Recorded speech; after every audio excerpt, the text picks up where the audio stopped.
Jesucristo, preparándonos para esa bendita esperanza que encontramos en su palabra, y especialmente en este libro y en esta parte del libro que estamos estudiando, Apocalipsis capítulo 22. Hoy vamos a leer desde los versículos 12 hasta el 14. Vamos a leer ahora y después les invito a orar una vez más conmigo. Dice Apocalipsis capítulo 22, versículos 12 al 14. He aquí, yo vengo pronto, y mi galardón conmigo, para recompensar a cada uno según sea su obra. Yo soy el Alfa y la Omega, el principio y el fin, el primero y el último. Bienaventurados los que lavan sus ropas para tener derecho al árbol de la vida y para entrar por las puertas en la ciudad. Señor y Padre nuestro, con reverencia, Señor, con temor, estamos en tu presencia y oramos, Señor, en el Espíritu para que sea tu palabra la que en este momento nos nutra, nos prepare para que oigamos tu voz, Señor, los que estamos aquí.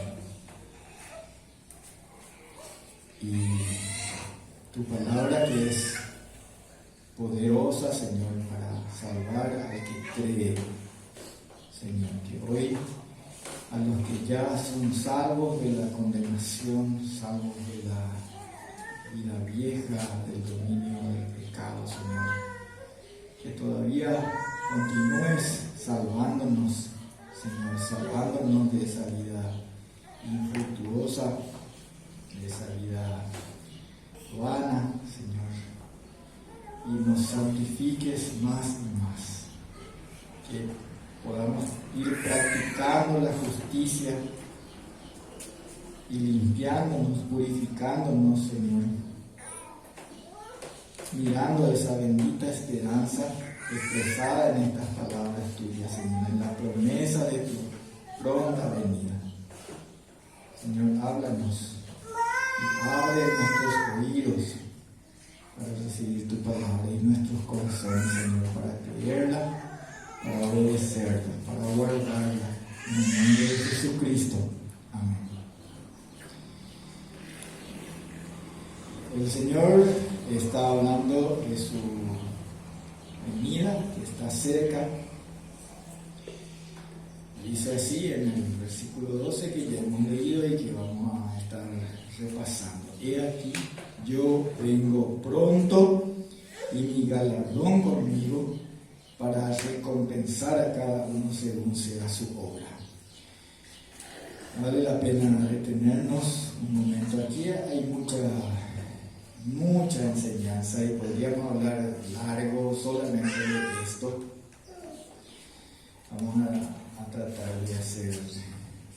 de recordar algunas cosas esenciales. Por un lado, cuando la palabra del Señor habla de galardón, no habla solamente del premio. El Señor habla del pago, ¿sí? De la retribución también con relación al pecado, ¿sí? De hecho, principalmente y en principio, si nosotros podemos recordar para sintetizar esta verdad, Romanos 6:23, que dice que la paga del pecado es muerte. La paga del pecado. El pecado tiene una retribución, hermanos. El pecado tiene una paga. Esa paga es la muerte. Nosotros sabemos por la Escritura que la muerte no es solamente expirar físicamente. ¿Sí? Esa es una manera de morir. Hay otra muerte que es la que se experimentó en el origen de la historia humana, en los orígenes registrados en la Escritura, cuando el hombre desobedeció a Dios y aunque había sido advertido, había sido advertido que cuando desobedecía a Dios iba a morir, ¿sí? Y murió. ¿En qué sentido? Y fue separado de Dios. El hombre se separó de Dios cuando Dios le echó de su presencia, ¿sí? Esa es la muerte. Por eso el Señor dice, cuando dice en la carta a los Efesios, que nosotros estábamos, antes de conocerle a Cristo, nosotros estábamos muertos en nuestros delitos y pecados. Estábamos separados de Dios. Y hay otra forma de muerte, que es la segunda muerte, dice la Biblia, o la muerte eterna. Cuando a todos aquellos que estaban muertos en sus delitos y pecados y nunca se arrepintieron, nunca vinieron a Cristo para ser salvos, aquellos cuyos nombres no están inscritos en el libro de la vida, dice el Apocalipsis, que estuvimos viendo hace poco también, van a ser arrojados al lago que arde con fuego y azufre, ¿sí? Esa es la muerte segunda, esa es la muerte eterna, eternamente separados de la gloria de Dios, de la presencia luminosa, de la misericordia, de la gracia de Dios. Y ese es el pago del pecado, hermanos. Cuando tenemos que tener en cuenta que cuando el Señor habla de pago o de galardón, no solamente habla de premio, ¿sí?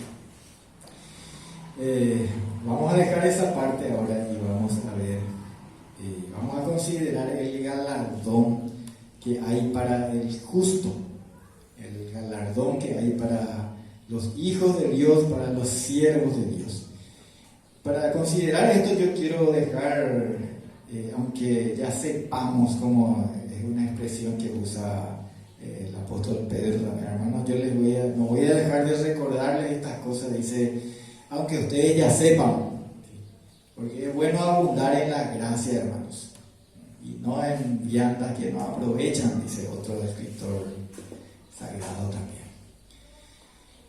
Tenemos que abundar, afirmar estas verdades, y una parte esencial y distintiva del evangelio bíblico que nosotros conocemos es que la salvación del pecador, la justificación, la vida eterna, es completamente obra de Dios por medio de Cristo. La salvación, nuestra justificación, hermanos, la vida eterna que alcanzamos es completamente obra de Dios por medio de Jesucristo.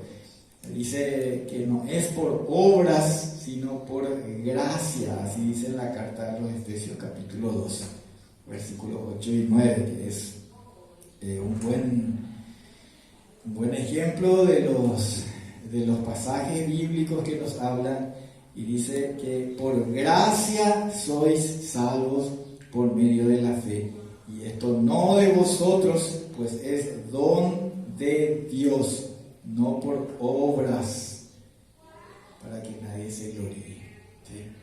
Así como mencionamos hace rato Romanos capítulo 6, versículo 23, que dice que la paga del pecado es muerte, pero la dádiva o el regalo de Dios, el don de Dios es vida eterna en Cristo Jesús.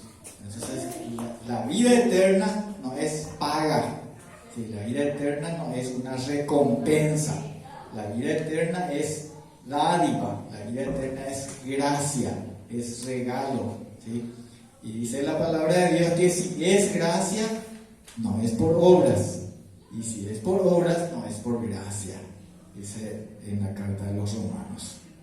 También conocemos muy bien San Juan 3:16, ¿verdad?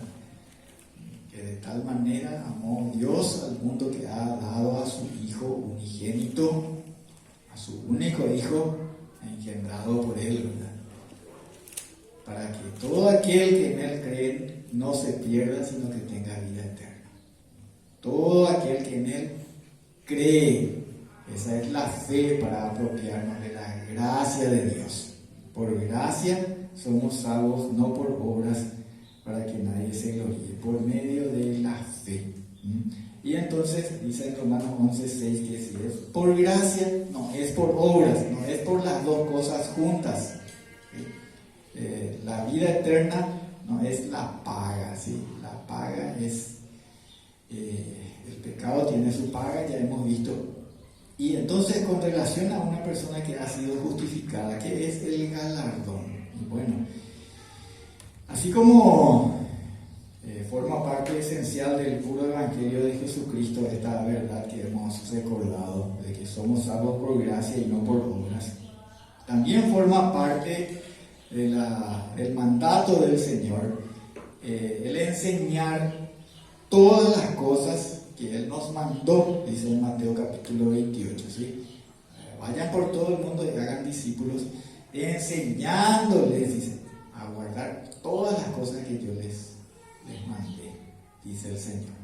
Dios también quiere, no solamente que el hombre crea y que se arrepienta y que crea que tiene vida eterna en Cristo Jesús, sino que haga todas las cosas, que tenga una vida nueva, ¿sí? Que viva una vida nueva, que se santifique más todavía. Hemos leído hace poco también que el justo practique la justicia. Ese es el propósito claro de Dios. El Evangelio no es de ninguna manera, como dicen quienes se hacen detractores de la verdad esencial de la salvación por gracia, pretendiendo que esa enseñanza promueve el libertinaje. No, el que entiende que eso promueve el libertinaje o desalienta la santidad es porque no ha entendido el Evangelio. ¿Sí? Al contrario, la gracia de Dios nos muestra el perdón de Dios, nos ofrece y nos alcanza el perdón de Dios, pero también nos enseña que renunciemos a la impiedad, ¿sí? Y a los deseos mundanos, y que vivamos en este mundo, vivamos sobria, justa y piadosamente. Eso es lo que nos enseña la palabra. Eso nos enseña la gracia, hermanos.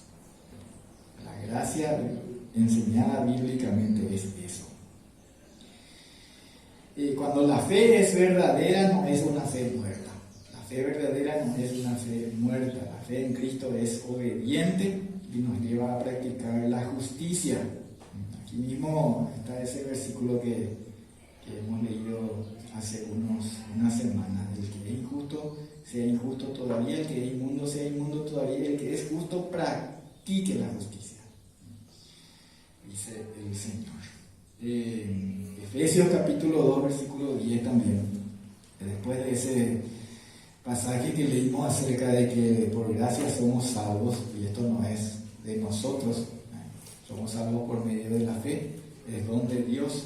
Dice en Efesios 2:10, porque somos hechura suya, creados en Cristo Jesús para buenas obras, las cuales Dios preparó de antemano para que anduviésemos en ellas.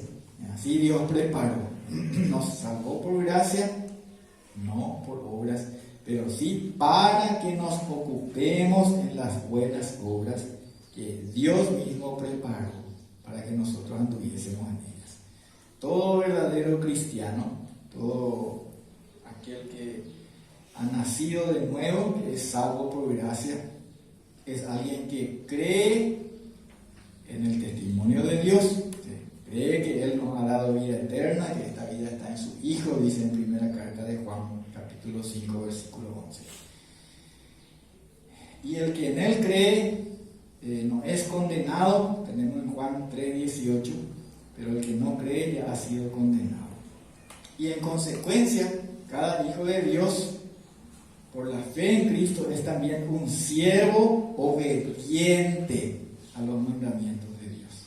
Por eso en este libro dice el Señor que es bienaventurado el que lee y los que oyen y guardan las palabras de esta profecía.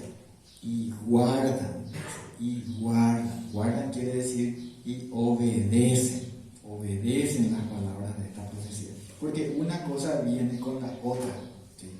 El que oye, el que cree en el Señor, le obedece. ¿Sí? Yo no puedo decir que creo, pero no le voy a hacer caso. No le voy a hacer caso a sus mandamientos. Entonces quiere decir que no le estoy creyendo. El que le oye y le cree también le obedece. El Señor nos alienta en la esperanza con estas palabras que leemos aquí. Dice, he aquí yo vengo pronto. Yo vengo pronto. Entonces dice que cada uno va a recibir la recompensa por lo que haya hecho. Es lo mismo que se le reveló a Pablo en 1 Corintios 3, y yo quiero llevarle ahí, por favor, si van conmigo, a 1 Corintios capítulo 3, versículos 7 hasta el 15. 1 Corintios capítulo 3, versículos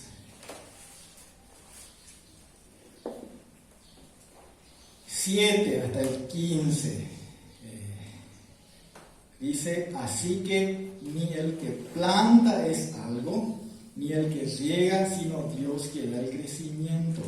Y el que planta y el que riega son una misma cosa, aunque cada uno recibirá su recompensa conforme a su labor, porque nosotros somos colaboradores de Dios y vosotros sois labranza de Dios, edificio de Dios.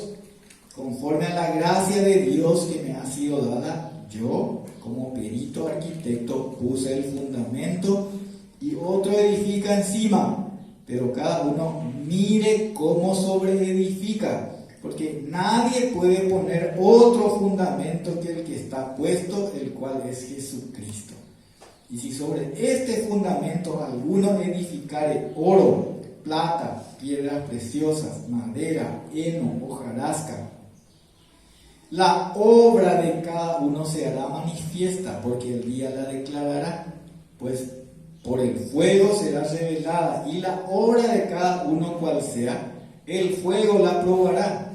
Si permaneciere la obra de alguno que sobreedificó, recibirá recompensa. Si la obra de alguno se quemare, él sufrirá pérdida, si bien él mismo será salvo, aunque así como por fuego, dice el Señor. Aquí tenemos expuesto, y no tenemos tiempo para desarrollar esto, pero la palabra de Dios es muy, muy clara por sí misma. El fundamento ya está. ¿Sí? Nosotros lo que tenemos que hacer es sobreedificar, dice el Señor, pero sobreedificamos, la obra de cada uno va a ser probada, y si esa obra fue bien hecha en el Espíritu, en la gracia de Dios, es como edificar con oro, plata, piedras preciosas, ¿verdad? O puede ser también una obra hecha negligentemente con cosas que se van a quemar cuando Dios examine eso. Y cada uno va a recibir la recompensa que mereció, trabajando para el Señor, en la línea del Señor, en la obra de Dios. Y si la obra se quema, entonces dice que va a sufrir pérdida, ¿sí? Va a perder su recompensa, aunque él mismo dice va a ser salvo, ¿sí? Va a ser salvo atravesando por el examen de Dios, que va a decir, mira lo que hiciste, vos sabés que hiciste esta obra negligentemente, hiciste para tu propia gloria y no hiciste para la gloria de Dios. ¿Sí? Pero aquel que mereció, ¿sí?, por hacer la obra fundada en la gracia de Dios y para la gloria de Dios, va a recibir la recompensa que mereció. El Señor dice, vengo pronto y mi galardón conmigo para recompensar a cada uno según sea su obra. Podemos leer también en 1 Corintios 15, 58.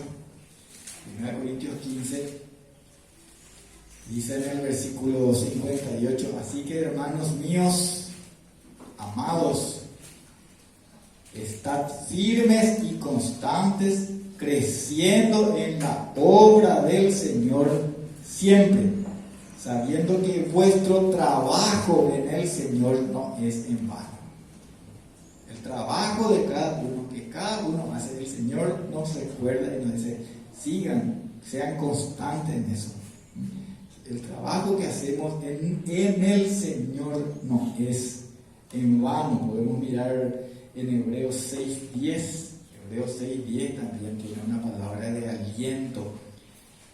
Porque en la obra de Dios es común que nos vengan tiempos de desaliento.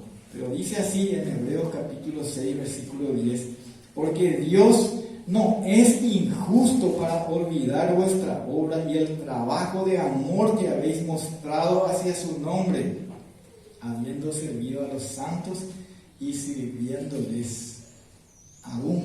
Dice, Dios no es injusto. ¿Sí?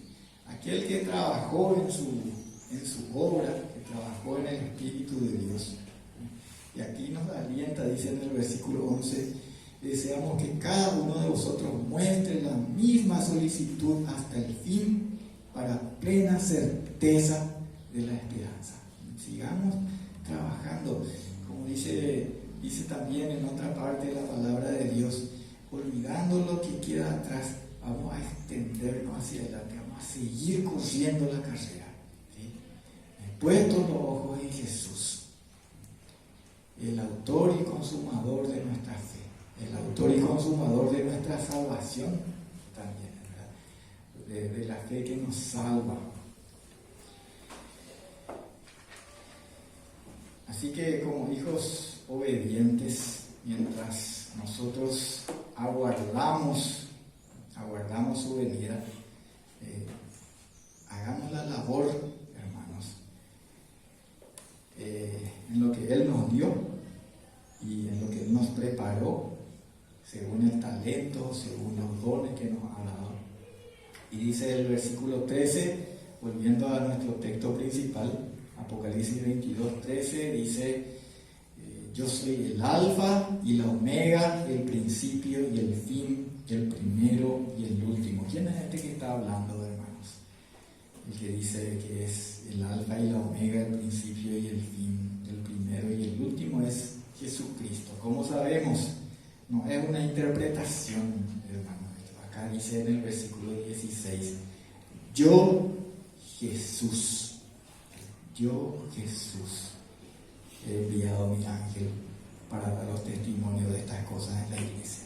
¿Sí? Nosotros sabemos que el alfa y la omega, el principio y el fin, el primero y el último, así como también dice al principio de este libro, en el capítulo 1. En el capítulo 1, versículo 8, el Señor dice que es, el que era y el que ha de venir, el Todopoderoso. Ese es el alfa y la omega, hermano, ese es Jesucristo, el unigénito Hijo de Dios, el verdadero Dios.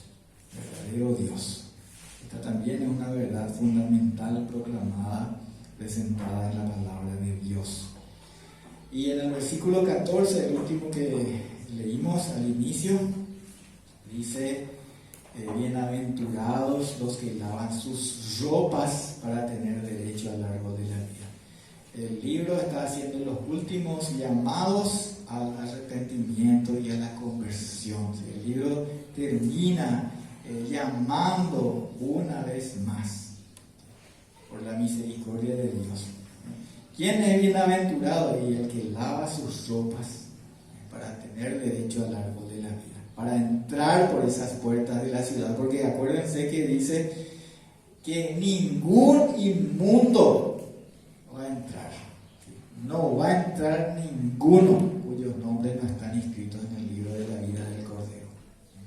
Entonces, ¿quién puede entrar? Y aquel que lava sus ropas. ¿Qué significa el lavar sus ropas?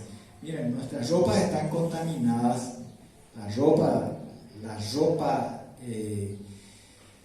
Nosotros estamos vestidos naturalmente de inmundicia. El pecado es lo que nos manchó, hermanos. Cuando conocimos a Cristo, Él nos limpió, Él nos santificó.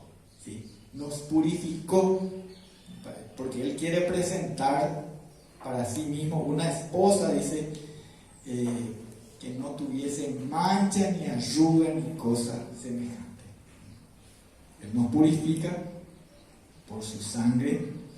En Jeremías capítulo 2, versículo 22, Jeremías 2, 22, nos habla de la absoluta imposibilidad de una persona, de un incrédulo, de un pecador, de salvarse o de limpiarse a sí mismo. Jeremías 2, 22, dice el Señor: aunque te laves con lejía y amontones jabón sobre ti, la mancha de tu pecado permanecerá aún delante de mí, dijo Jehová el Señor. El hombre por sí mismo no va a redimirse de sus pecados. Suelo escuchar la semana que pasó, volví a escuchar a un hombre con quien compartía la palabra de Dios. Hablando de una circunstancia en la que él se encuentra ahora en su vida, una circunstancia difícil, decía, y seguramente que Dios me va a dejar todavía en esto hasta que pague todos mis pecados, dice. El hombre cree que puede pagar él mismo sus pecados, pero ningún hombre puede pagar por sí mismo sus pecados. Aunque te laves con lejía, dice, es como decir, aquí con lavandina te laves, o amontones de jabón sobre vos. Dice el Señor, lo que está diciendo es: no hay forma de que vos te purifiques a vos mismo de tu pecado. Igual se va a quedar ahí la mancha de tu pecado, dice el Señor. Entonces, ¿qué es lo que nos limpia? Y solamente el Señor, la sangre de Cristo, nos limpia de todo pecado. Así es, hermanos. Ningún hombre va, o porque pasa sus años en la cárcel, o porque lleva lo que el hombre llama su cruz, su sufrimiento por la vida. Esa no es la cruz tampoco. La única cruz que nos redime es la cruz de Cristo, hermanos. Y tomar nosotros nuestra cruz es ir detrás de Él para morir con Él.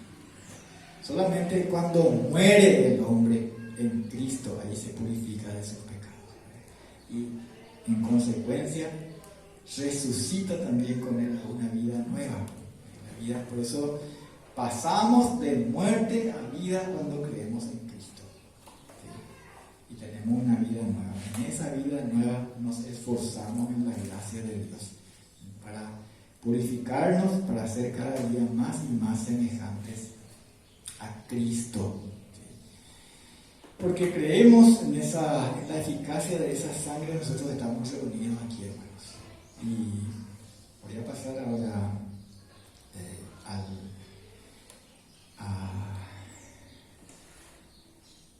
la memoración de la Cena del Señor, que nos toca hacer hoy, según estamos de acuerdo, hacemos una vez al mes.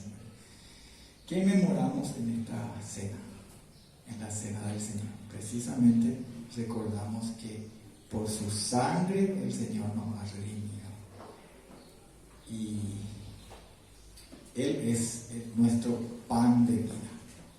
También es el pan de nuestra comunión, ¿sí? Porque en Él somos los unos miembros